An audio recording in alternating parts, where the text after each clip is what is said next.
నమస్తే గురూజీ. నమస్తే గురూజీ, సింహరాశి వారికి ఏప్రిల్ మాసంలో ఎలా ఉండబోతుంది? ముందుగా స్థితిగతులు ఎలా ఉన్నాయో తెలియజేస్తారా? షూర్.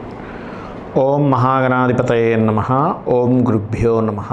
ఓం శ్రీమాత్రే నమః.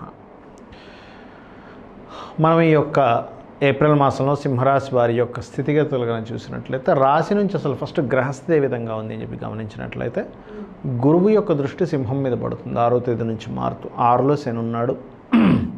అలాగే దశమంలో కుజ రాహువుల యొక్క స్థితి, భాగ్యంలో అధిక గ్రహాలు.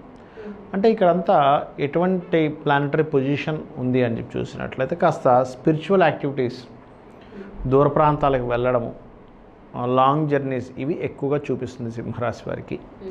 Point number 1.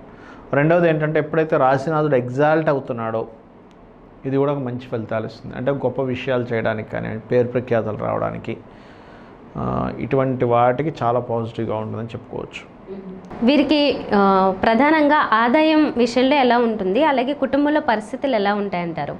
ఆదాయ భావాధిపతి ఎవరైతే బుధుడున్నాడో, భాగ్యస్థానంలో ఉండడం అనేటువంటిది ఆదాయపరంగా చాలా బాగుంటుంది. అందులో పర్టికులర్గా బుధుడు రవితో ఉన్నాడు కాబట్టి గవర్నమెంట్ రిలేటెడ్ సంబంధించినటువంటి ఆదాయం వీళ్ళకి ఏదో రూపంలో వచ్చే ఛాన్సెస్ ఉంటుంది. గవర్నమెంట్ నుంచి, తండ్రి తరపు వారి నుంచి, లేదా రవి సంబంధించినటువంటి కాంట్రాక్ట్స్, అంటే ఏంటి, గవర్నమెంట్ కాంట్రాక్ట్స్ కావచ్చు, ఇటువంటి వాటి మూలంగా ధనయోగాలు ఉన్నాయి.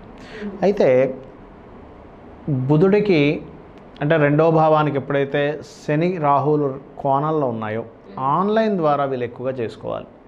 ఎంత ఆన్లైన్ మీద వర్క్ చేస్తే అంత అద్భుతంగా ధనయోగం కలుగుతుంది, గుర్తుపెట్టుకోండి. ఎందుకంటే రాహు దృష్టి ఉంది రెండవ భావం మీద.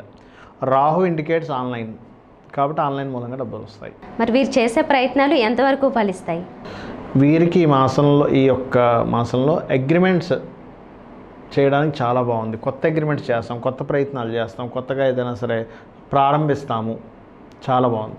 అంటే ఇక్కడ మీరు అనొచ్చు, ఇప్పుడు శుక్రమౌఢ్యమి కదండి, ముహూర్తాల గురించి నేను మాట్లాడట్లేదు. మనస్సంకల్పంతో మనం ఏదైనా ప్రారంభిస్తాం, ఇది స్టార్ట్ చేద్దామని అనుకుంటాం, దానికి ముహూర్తం, మనసే ముఖ్యమైన ముహూర్తం చెప్పాలంటే. మనకు గనక మనసులో గనక ఇది చేయాలనే ఉత్సాహమే మంచి ముహూర్తంగా చెప్పబడింది శాస్త్రంలో. కాబట్టి కొత్తగా ప్రయత్నం చేయడానికి, అది ఇంటర్వ్యూస్ కావచ్చు, ఏదైనా కొత్త బిజినెస్ రిలేటెడ్గా మీ థింకింగ్ కావచ్చు, మీ ప్రయత్నం కావచ్చు, అవన్నీ సక్సెస్ఫుల్ అవ్వడానికి చాలా బాగుంది చెప్పాలంటే. మీరు గురూజీ, విద్యార్థులకి అలాగే ఈ రాశిలో ఉన్న రైతులకి వీరితో పాటుగానే ఎవరైనా కానీ ఏమైనా వస్తువులు, గృహాలు ఇటువంటివి కొనుగోలు చేయాలంటే, కొత్తగా ఏమైనా కొనుగోలు చేయాలంటే వారికి ఎలా ఉంటుంది? ఒకటండి, విద్యార్థులకి ఈ మాసంలో మాత్రం కొంతవరకు ఏమవుతుంటుందంటే, విద్య మీద పెద్దగా కాన్సన్ట్రేషన్ చెయ్యరు వీళ్ళు.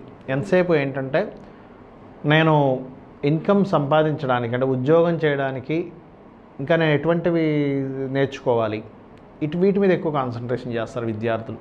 చదువుదాం అనుకున్నా, ఇప్పుడు చూడండి, మా కామన్గా విద్యార్థులు లేకుండా పెద్దవాళ్ళు ఇంకేదైనా కొన్ని కోర్సెస్ చేద్దాం అనుకుంటారు, లాంగ్వేజ్ నేర్చుకునే వాళ్ళు ఉంటారు, లేకపోతే ఇంకేదైనా ఎక్స్ట్రా రిలేటెడ్ సంబంధించిన వాటన్నిటికీ టైం సరిపోదండి ఈ మాసంలో. ఎందుకంటే చతుర్థంలో కేతు ఉన్నాడు.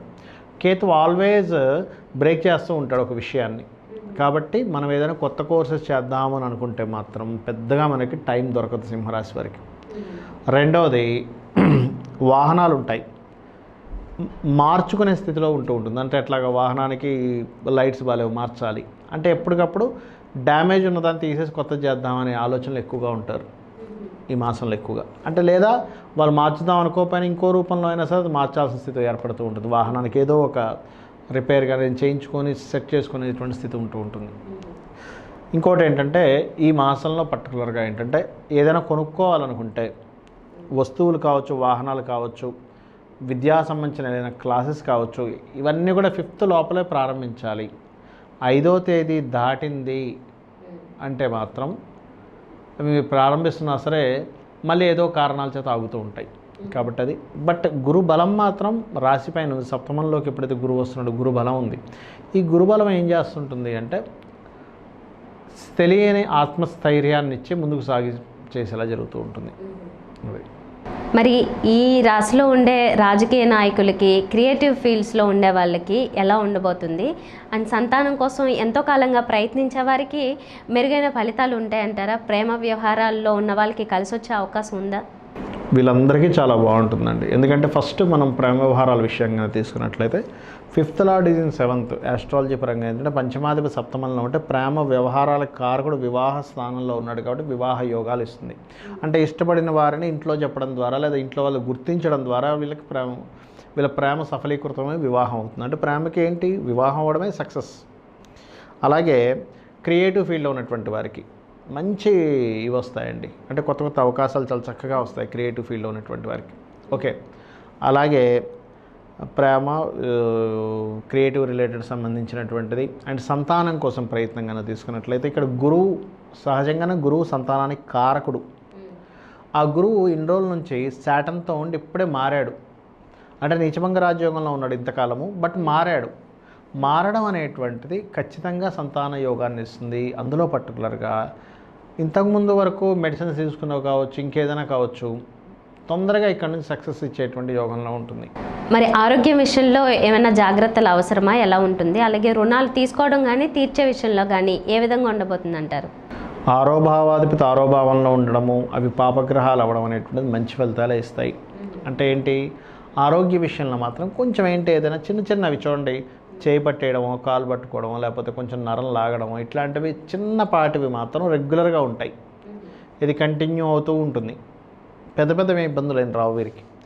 కాకపోతే రుణాల సంబంధించిన విషయం మాత్రం రుణ ప్రయత్నం సక్సెస్ఫుల్ అవుతుంది. ఎందుకంటే రుణానికి కారకుడైనటువంటి కుజుడు ఎవరైతే ఉన్నారో బుధరాశుల్లోకి సంచరిస్తుంటాడు 14th నుంచి. అలాగే దాని మీద గురువు దృష్టి ఉంది. అంటే కుజుడి మీద గురువు దృష్టి ఉంది, దాని లగ్నానికి సంబంధం వచ్చింది కాబట్టి, ఆరో భావంలో శని ఉన్నాడు కాబట్టి రుణ ప్రయత్నాలు సఫలీకృతం అవుతాయని చెప్పుకోవచ్చు మనం. చాలా కాలంగా వివాహ ప్రయత్నాలు చేసే వాళ్ళకి ఇప్పుడు ఫలిస్తాయి అంటారా? ఎలా ఉంటుంది? అండ్ భాగస్వామితో ఎలా ఉంటుంది, ఎలా ఉంటే బాగుంటుంది? జీవిత భాగస్వామితో గతంలో ఏదైనా మిస్అండర్స్టాండింగ్స్ అంటే ఖచ్చితంగా క్లియర్ అవుతాయండి, అందులో డౌట్ లేదు. వివాహ ప్రయత్నాలు కూడా సఫలీకృతం అవుతాయి, అందులో ఎటువంటి సందేహం లేదు. అందులో పర్టికులర్గా ఏంటంటే మనం ఇందాక చెప్పుకున్నట్టుగా ప్రేమ వివాహాలకు బాగా సక్సెస్ ఉంది చెప్పాలంటే. ఏమన్నా ఆకస్మికంగా లాభాలు కానీ నష్టాలు కానీ చూసే అవకాశం ఉందా ఈ మాసంలో? ఆకస్మికంగా లాభాలు నష్టాలు అని చెప్పి తీసుకున్నట్లయితే ఇన్సూరెన్సెస్ చేస్తుంటారు చూసారా, ఇన్సూరెన్సెస్ మూలంగా లాభాలు ఉండే ఛాన్సెస్ ఉన్నాయి. అలాగే ఎప్పటి నుంచో మనం కొన్ని రుణం కోసం ట్రై చేస్తూ ఉంటాం, ఒక ఫైల్ అలా పడేసి ఉంటుంది, అది అలా సడన్గా ఇప్పుడు మీకు ఎలిజిబుల్ అయ్యారు వచ్చి తీసుకోండి అని, ఇట్లాంటి లాభాలు ఉన్నాయి కొద్దిగా. ఉన్నత చదువుల విషయంగా ఎలా ఉండబోతుంది? అలాగే బ్యాంకింగ్ రిలేటెడ్ ఇష్యూస్ ఏ విధంగా ఉండబోతున్నాయి అంటారు ఈ మాసం? ఉన్నత చదువుల విషయంలో పర్టికులర్గా రవి ఎప్పుడైతే భాగ్యస్థానంలో ఉన్నాడో, ఇది medical related and civils group 1 ఉంటాయి చూసారా, ఇటువంటి వాటికి చాలా బాగుంది, పాజిటివ్గా ఉంది. ఎందుకంటే ఇవన్నీ రవికి సంబంధించిన కారకత్వాస్. అంటే ఏంటి, గవర్నమెంట్ లింక్డ్ ఉన్నటువంటివి ఇవన్నీ కూడా. సో వీటిలో చాలా పాజిటివ్గా ఉందని చెప్పుకోవచ్చు. బ్యాంకింగ్ విషయాలు కనుక తీసుకున్నట్లయితే గురువు దృష్టి ఎప్పుడైతే రాశిపైన ఉందో బ్యాంకింగ్ సపోర్ట్ ఉంటుంది. కాకపోతే ఇక్కడ ఏంటంటే మనీ రిలీజ్ అయ్యే టైం కొంత లేట్గా రిలీజ్ అవుతుంది. వర్క్ అయిపోతుంది కానీ మనీ రిలీజ్ అవ్వడం లేట్ అవుతుంటుంది, అదొక్కటి చూసుకోవాలి. రకరకాల వృత్తుల్లో ఉండే వాళ్ళకి, వ్యాపారాలు చేసే వాళ్ళకి, ఉద్యోగాల్లో ఉండే వాళ్ళకి ఎలా ఉంటుంది? ఏమైనా ప్రమోషన్స్ వచ్చే అవకాశాలు ఉంటాయా?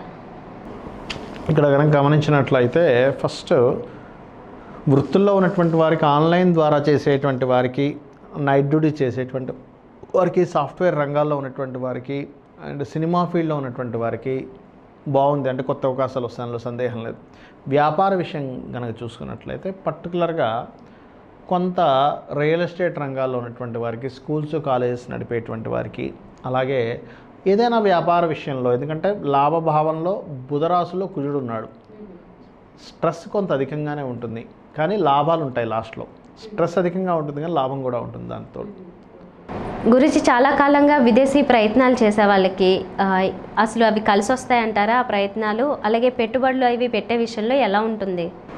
పెట్టుబడులు కొంతవరకు విదేశీ ప్రయత్నాలు కానివ్వండి, ఇంపోర్ట్ ఎక్స్పోర్ట్ రిలేటెడ్స్ కానివ్వండి, పెట్టుబడులు కానివ్వండి, ఇవన్నీ కొంతవరకు మందగిస్తున్నాయి. కానీ మనకి గురువు యొక్క దృష్టి ఎప్పుడైతే రాశిపైన ఉందో ఇది కొంతవరకు పూర్తి స్థాయిలో నష్టాలేం కాకుండా కొంత లాభాలు ఇచ్చేటువంటి ఛాన్సెస్ అధికంగా కనిపిస్తుంది. గురూజీ, మొత్తంగా వీరికి మెరుగైన ఫలితాలు కావాలంటే ఏ దేవతారాధన చేసుకుంటే మంచిదో తెలియజేస్తారా? వీరు ఎక్కువగా చేసుకోవాల్సింది ఏంటంటేనండి కార్తికేయ స్వామి చేసుకోవాలి. ఎందుకంటే లాభభావంలో కుజుడు ఉన్నాడు కదా, కాబట్టి కార్తికేయ స్వామి యొక్క ఆరాధన ఎంత చేసుకుంటూ ఉంటే వీరికి వ్యాపార లాభాలు కావచ్చు, సక్సెస్ రేట్ పెరగడం కావచ్చు, ఇవన్నీ జరుగుతాయి. అంటే స్కందుని యొక్క ఆరాధన, ఆంజనేయ స్వామి యొక్క ఆరాధన, కార్తికేయ స్వామి యొక్క ఆరాధన ఇవి రెగ్యులర్గా చేసుకుంటూ ఉండాలి. వీలైతే గోశాలకు వెళ్ళి గోవుకి క్యారెట్స్ ఉంటాయి కదా, సన్నగా తురిమి దేశీవాలి గోవు కనుక తినిపించినట్లయితే మంచి ఫలితాలు వస్తాయి. ధన్యవాదాలు గురూజీ. శ్రీమాత్రే నమః.